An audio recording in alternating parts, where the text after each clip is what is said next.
we are learning to write an information text. Now I am going to give you some quick tips covering these things to include in your writing this week. Changing bullet points to sentences, because you'll be doing a lot of research off the internet and writing down quick notes. Inserting embedded clauses, using openers, and using different types of conjunctions.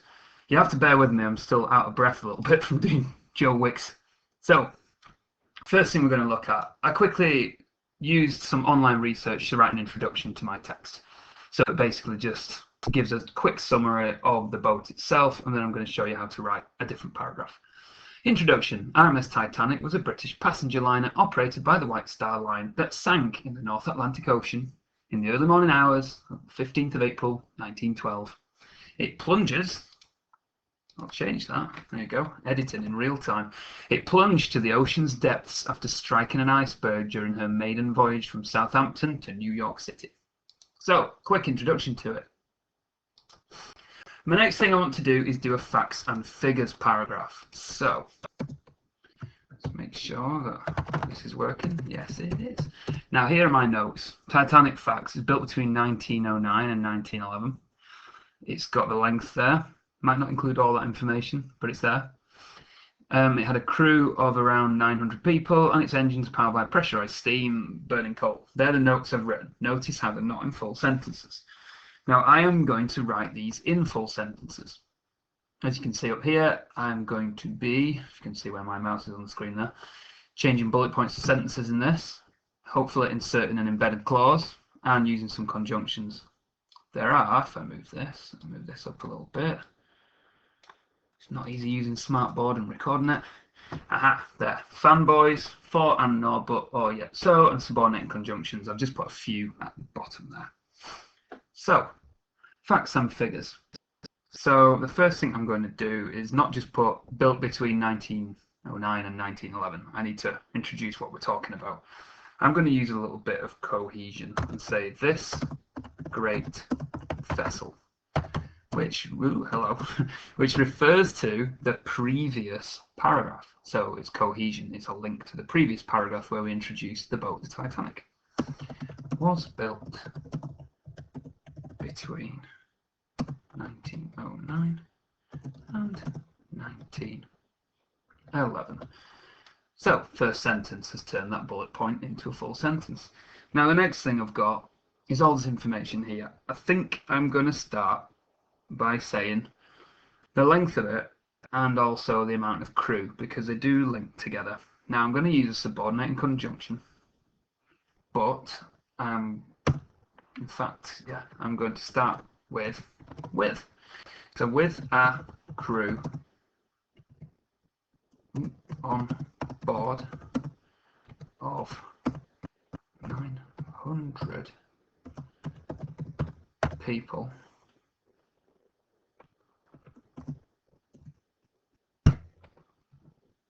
so there. That is using a subordinating conjunction to open a sentence. In fact, it isn't quite a subordinating conjunction here. I need a verb in this for that to be true. With a crew working, there we go. So edit that in. With a crew working on board, 900 people, this ship was a massive, I'm just going to go for the meters, 269 meters. Back, that's the American spelling, meters in length. It doesn't like the English spelling. Look, it's underlining it in red. I want you to know that smartboard is wrong when I'm correct. This ship was a massive 269 meters in length and 53 meters high. And look, there I've got a coordinating conjunction too, one of the fanboys. I've put and in as well. So I've already got two of those things I want to do. And then there's the final thing.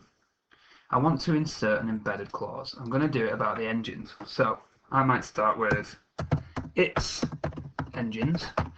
Oh, missed an I there. Notice how there's no apostrophe in its, because when you have its for possession, you don't need an apostrophe because there's nothing missing. It's with an apostrophe is short for it is.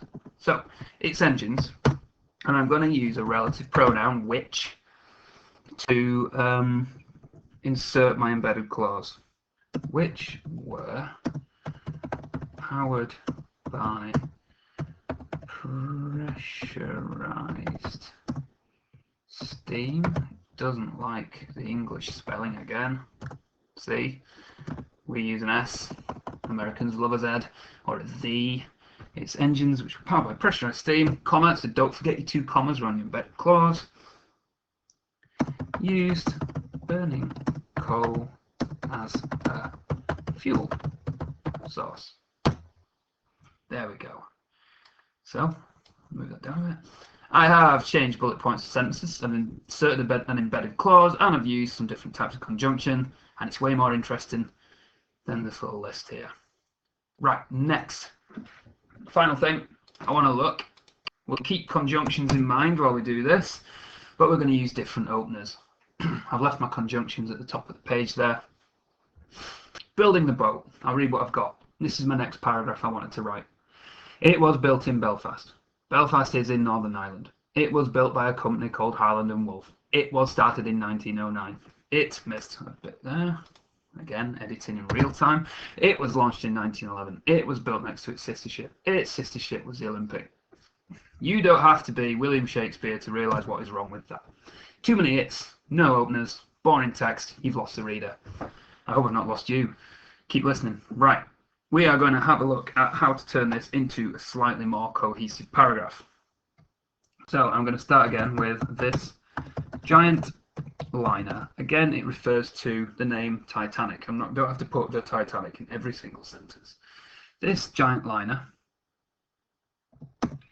which was, and I can see that here we've got built and built. I highlight them for you. Built there and built there twice. I want to get rid of that. I can use a synonym. I'm going to use constructed, which was constructed in Belfast, Northern Ireland. Spelling island right, not like island as in a piece of land in the middle of the sea.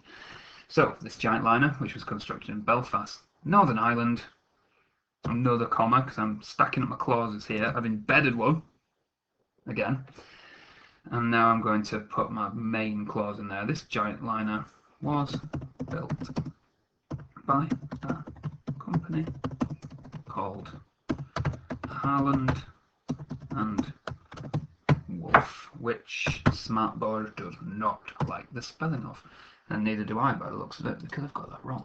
Bear with me. There we go. Harland and Wolff. So, I now need to have a look at what else I've got in there. Right, it was started in 1909. It was launched in 1911. We can definitely use openers to make that more interesting. I am going to use a subordinating conjunction opener. I'm going to use that one, although. So, let's start with that. So I'm going to start with my subordinate clause. Ooh, hello. Although it was, I've used built. Although the construction, which is different from constructed, I'll probably use a synonym for that and use something different. Though I'm not going to waste your time with me trawling through the internet looking for synonyms. In fact, I could use building, couldn't I?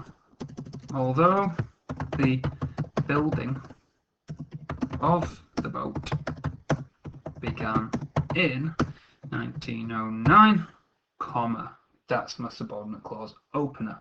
Much more interesting than just starting each sentence with it.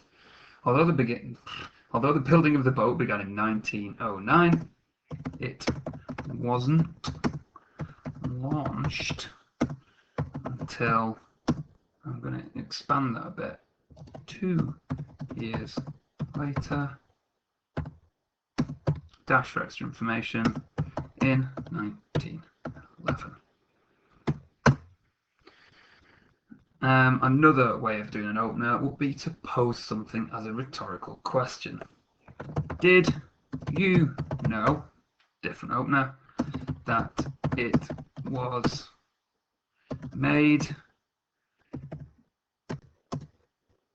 at the same time as its, again no apostrophe, sister ship, dash for extra information, the Olympic